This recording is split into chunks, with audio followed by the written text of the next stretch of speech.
São Paulo.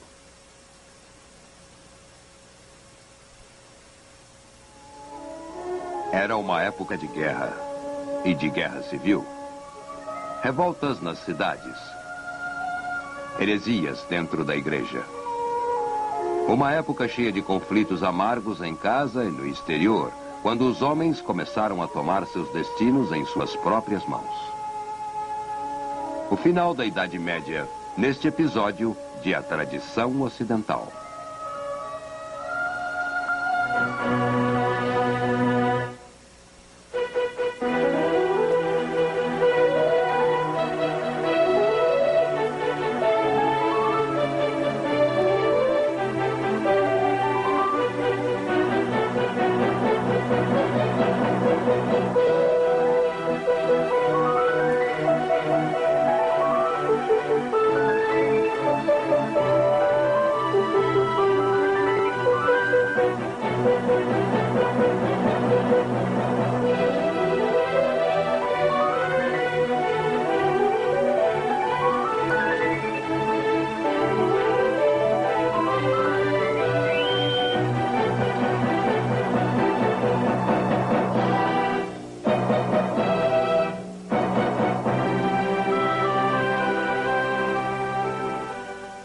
E agora o professor da Universidade da Califórnia, Eugene Weber, em sua jornada através da história da civilização ocidental.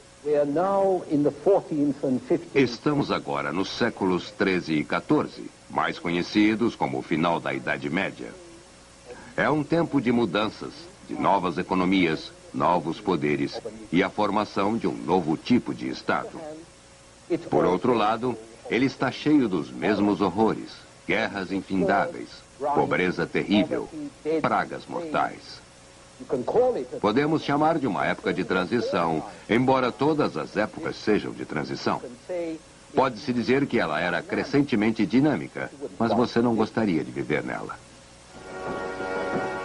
Os camponeses ainda representavam 80 a 90% da população, e isso continuaria assim até o século XIX.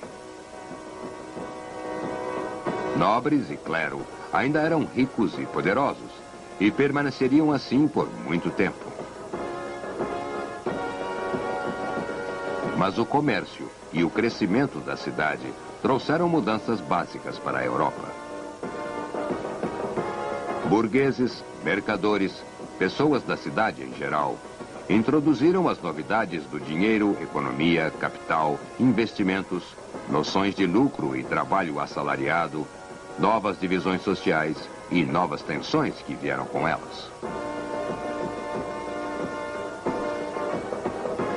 A velha sociedade de ordem feudal, presumivelmente desejada por Deus, estava se desfazendo.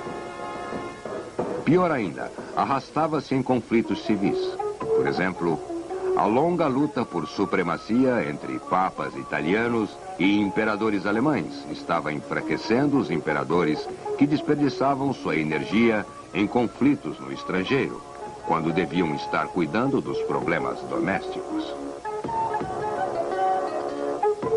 Palavras como alemão e Alemanha não tinham significado político real. Na realidade, eram 240 estados, centenas de lordes feudais semi-independentes, dezenas de cidades duras e ativas, do Báltico ao Mar do Norte e ao longo dos vales do Reno e do Danúbio, bem como os territórios dos Habsburgos, na Boêmia e na Áustria. E poucos deles se davam bem. No século XIV, o foco de atenção é a França. Aqui ainda houve outro conflito devastador. A Guerra dos 100 Anos, que durou ainda mais do que o nome diz, de 1227 até 1453, com poucas interrupções. A guerra era uma luta pela sucessão à coroa francesa, disputada por ingleses e franceses, mas também entre facções apoiadas por grandes grupos feudais por toda a Europa, especialmente Borgonha e Flandres. Quando finalmente os ingleses foram expulsos da França, o país estava em ruínas. Lobos vagavam por vilas abandonadas, hortas e campos. E pior que os lobos, eram os bandos de mercenários que exploravam o interior atrás de provisões escassas. Até as terras se transformarem em florestas, matos ou pântanos, no fim da guerra, em meados do século XV, a população francesa tornou-se 1/3, ou metade do que havia sido 150 anos antes. Mas não era tudo culpa dos ingleses. Por 2 anos seguidos, depois de 1348, a peste negra havia matado mais gente que qualquer combate, praticamente metade da população em certos lugares. A figura central deste mural francês representa a morte pela praga, não pela guerra. É um fato assustador que o número de lares franceses em 1789 fosse apenas 10% maior do que havia sido em 1328.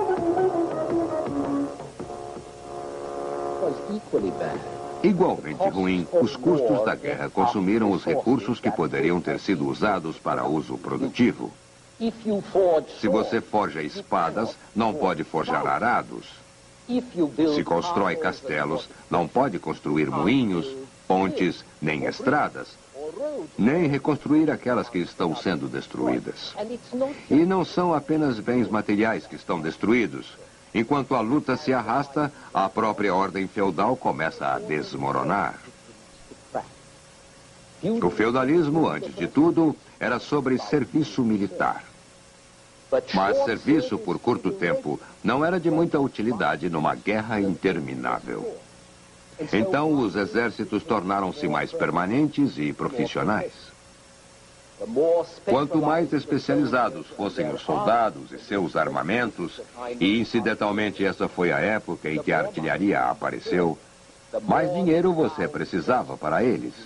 E mais a coroa pressionava para introduzir impostos, o que também danificava a estrutura da sociedade, porque esses tributos não fazem parte de nenhum contrato feudal que trata de troca de bens e serviços. Monarquias como aquelas da Inglaterra e França sobreviveram a esses períodos de dificuldade, aprendendo a manipular suas aristocracias e, na medida do possível, alistá-las em seu serviço.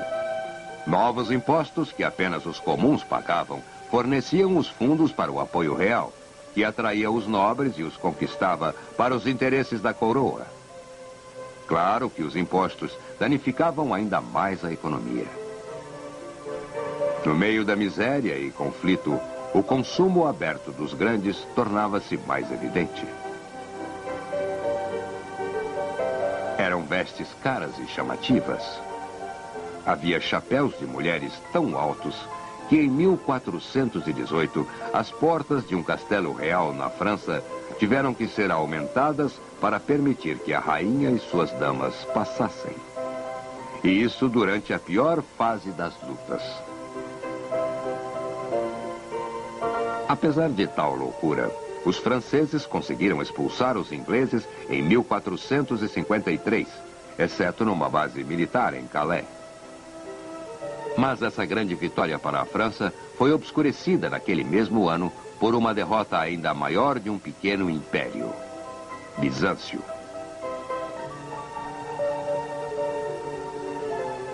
Ao escurecer, em 29 de maio de 1453, o povo de Constantinopla invadiu os muros da cidade, gritando pela ajuda da Virgem Maria.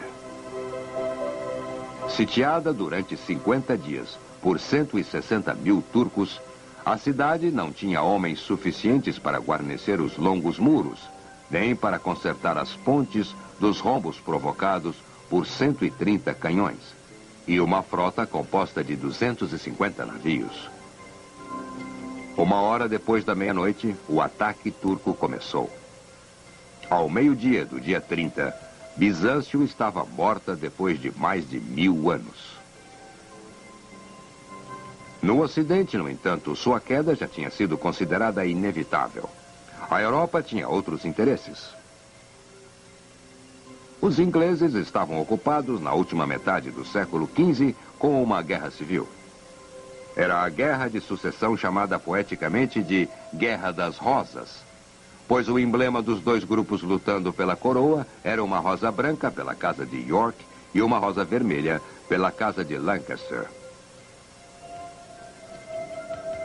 É um longo e terrível relato de assassinatos, matanças, traições, que terminou em 1485, quando o último candidato à linhagem de Lancaster, Henrique Tudor, venceu a Batalha de Bosworth e tornou-se Henrique VII. A única coisa boa na guerra, cuja única relação com as rosas eram os espinhos, foi que a aristocracia belicosa foi quase dizimada. 1/5 da terra na Inglaterra foi deixada sem dono, e Henrique VII a reivindicou como seu domínio real, o que aumentou o poder da coroa às custas dos senhores feudais. Finalmente, no fim do século XV, a Europa começou a recuperar-se de quase 200 anos de guerras e pragas. Terras devastadas foram restauradas, novas terras foram cultivadas e cidades floresceram de novo. Pequenas, como Basel, com 8 a 9 mil pessoas. Médias, como Nuremberg, com 25 mil. Grandes, como Colônia e Bruges, com cerca de 50 mil. E na Itália, as gigantes, como Milão, Florença, Veneza, com cerca de 75 a 100 mil pessoas cada.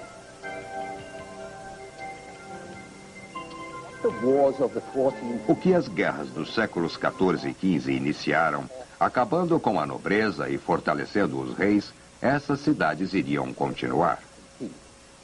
Agora, um novo e dinâmico grupo social havia aparecido, e era profundamente antifeudal, a classe média. Cidades pequenas e grandes haviam declinado, conforme a economia e a segurança declinaram no século XIV. No século XVI, elas voltam. E prósperos homens da cidade começam a se afirmar. Na Itália e Alemanha, onde o governo central era fraco ou não existente, eles criaram o que se tornaram verdadeiras cidades-estado.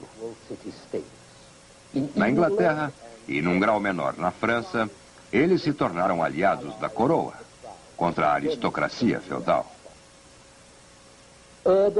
Elites urbanas não apenas ganham dinheiro, mas adquirem posições de poder, entrando na administração real, onde podem manipular o comércio.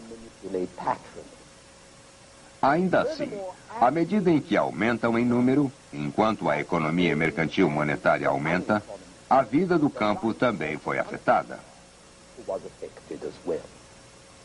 A demanda urbana por alimento e matéria-prima possibilita ao povo do campo trabalhar as fazendas por lucro e não apenas pela mera subsistência.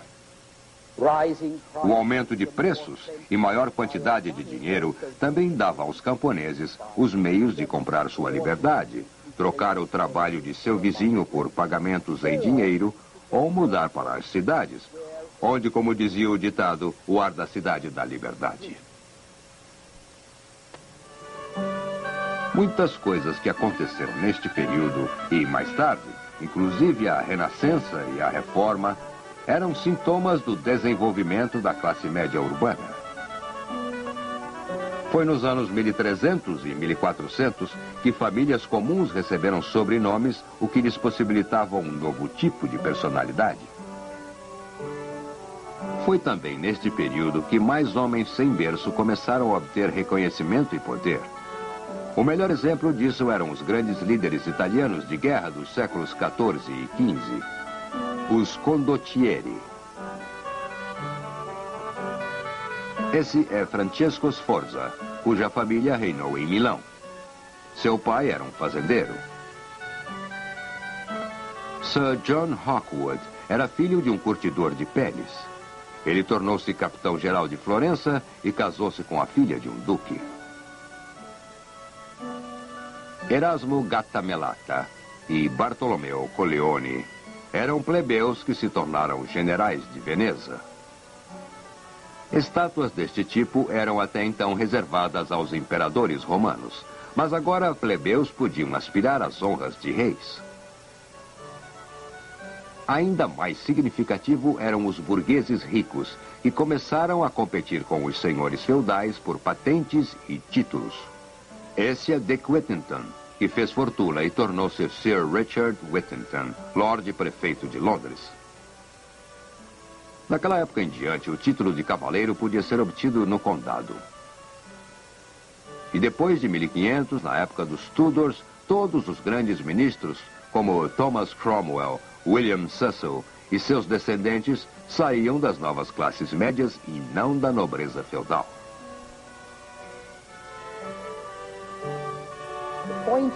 A questão aqui não é que novos homens chegaram à frente, porque novos homens sempre chegam à frente e todas as eras estão cheias de novas pessoas ricas ou novas pessoas nobres, que trazem consigo a vulgaridade e dinamismo, bem como dentes afiados e fortes cotovelos pontudos. A questão é como esses homens chegaram à frente, a classe que representavam e os valores que defendiam. Porque agora, em vez de fazer sua fortuna com o cavalo e a espada, você a fazia com o ouro, crédito e empreendimento comercial.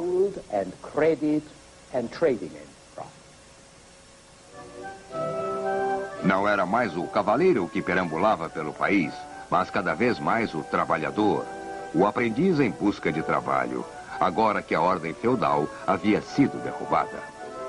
E com um trabalho crescentemente imóvel, os empregadores conseguiam empregados baratos, com os quais grandes fortunas em capital no século XV foram obtidas. A especulação financeira também entrou em voga. Lemos sobre um negociante do século XIV que espalhou um boato falso de guerra a fim de baixar o preço da lã. E havia queixas intermináveis quanto à monopolização. Comprar um estoque inteiro para conseguir o monopólio. Os respeitáveis donos de armazém de hoje são os descendentes daqueles monopolizadores. Os homens também começaram a especular com imóveis, o que não era feito desde a queda de Roma, e a acumular fazendas e substituir plantações em grande escala por produção especializada para mercado. Onde a criação de ovelhas era mais lucrativa do que o plantio, eles formariam pastos, pois acres e acres de pasto poderiam ser cuidados por uns poucos homens e um cachorro. Os inquilinos eram então despejados da terra para aumentarem o grande exército de trabalhadores potenciais, soldados, andarilhos e criminosos. Como dizia o ditado, as ovelhas comiam os homens, em vez do contrário. Ou, mais precisamente, o homem comia um ao outro mais vorazmente e mais implacavelmente que antes. Nestes processos podemos reconhecer tanto o surgimento de algo parecido com uma economia capitalista, quanto o fim da Idade Média. O importante nesta mudança não estava em ser para melhor ou para pior, mas sim por ser uma mudança que pôs em dúvida uma ordem feudal imemorial, que as pessoas nunca tinham pensado em questionar antes. Maldades que antes eram aceitas, agora causavam ressentimento.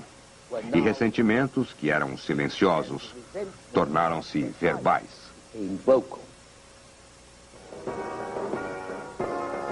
Num mundo onde o destino pessoal não era mais esculpido em pedra, os pobres eram agora responsabilizados por sua pobreza. E os pobres, por sua vez, responsabilizavam os outros, e assim a Europa entrou numa era de conflito social.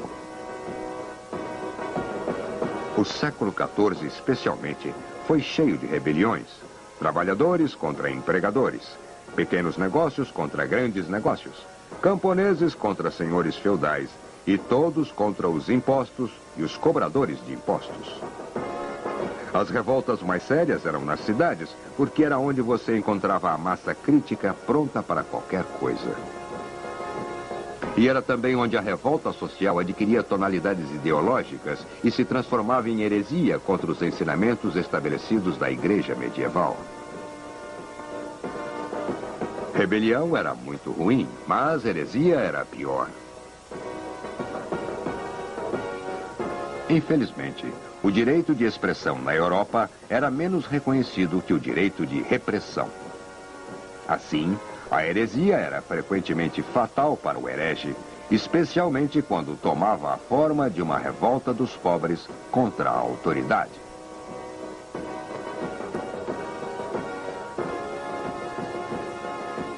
Para lidar com a heresia, bem como com a pobreza, a Igreja respondia fundando novas ordens monásticas.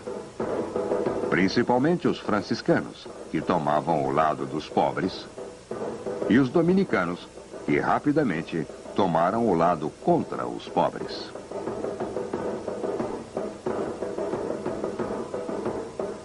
São Francisco, que viveu de 1182 até 1226, foi o fundador da Ordem Franciscana.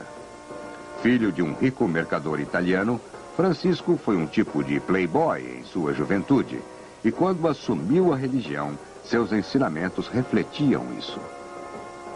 Era cheio de noções cavalheirescas, tiradas dos trovadores. Ele cortejava a minha dama, a pobreza.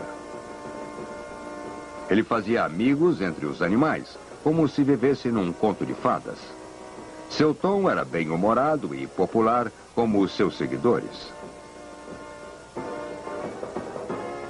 O fundador dos dominicanos foi São Domingos, que viveu de 1170 a 1221. Ele era um nobre de Castela, muito mais sóbrio e austero que Francisco, e nada ligado a brincadeiras. Ele interessava-se por educação, conformidade espiritual e conformidade intelectual. No século XIII, quando os inquisidores eram indicados para investigar a heresia e revelá-la, a maioria dos inquisidores era de dominicanos. Um dominicano florentino, chamado Savonarola, era provavelmente o sucessor mais típico de São Domingos, em espírito. Em 1494, ele estabeleceu uma teocracia puritana em Florença e acabou sendo queimado na fogueira 4 anos depois pelas mesmas pessoas que o haviam apoiado. Talvez o maior dos dominicanos tenha sido o mais atípico, São Tomás de Aquino, que morreu em 1274. Aquino era menos um padre e mais um filósofo, que reconciliava razão e destino. De acordo com Aquino, o entendimento da vontade de Deus não dependia de uma revelação miraculosa, mas sim de que Deus fez o homem ser razoável, de modo que ele pudesse analisar e lidar com a natureza. Deus também fizera o homem livre para que ele pudesse lidar com a natureza dentro da sociedade secular para a maior glória de Deus. Você pode ver como isso se encaixava bem numa época que ainda era profundamente religiosa, mas na qual os homens começavam a tomar o destino em suas próprias mãos. Mas essa foi também uma era de conflitos entre o Papa e o Imperador, entre o poder religioso e o secular.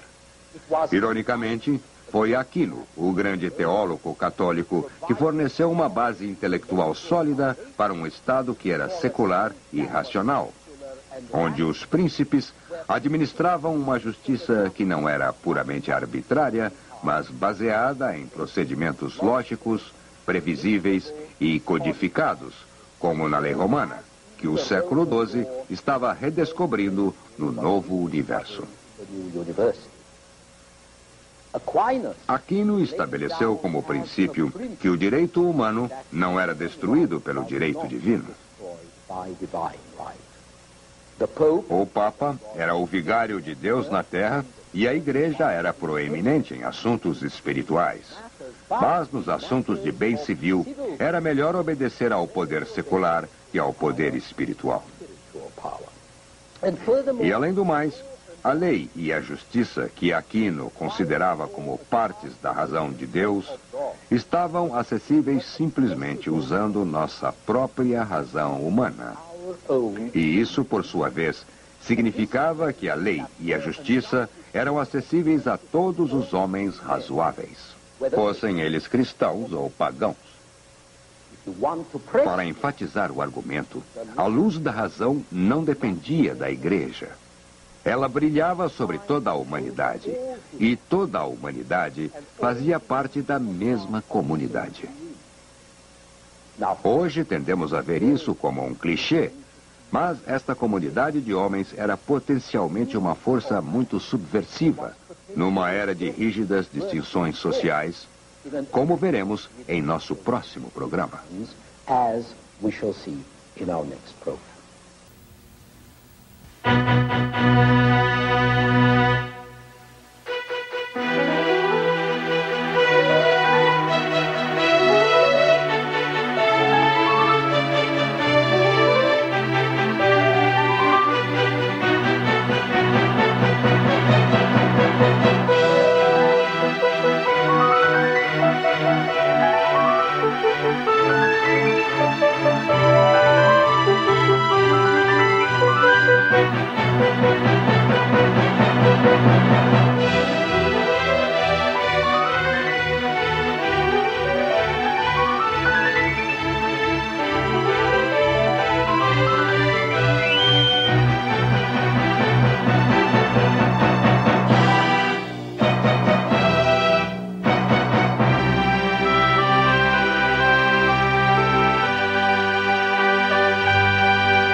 Funding for this program is provided by Annenberg CPB to advance excellent teaching.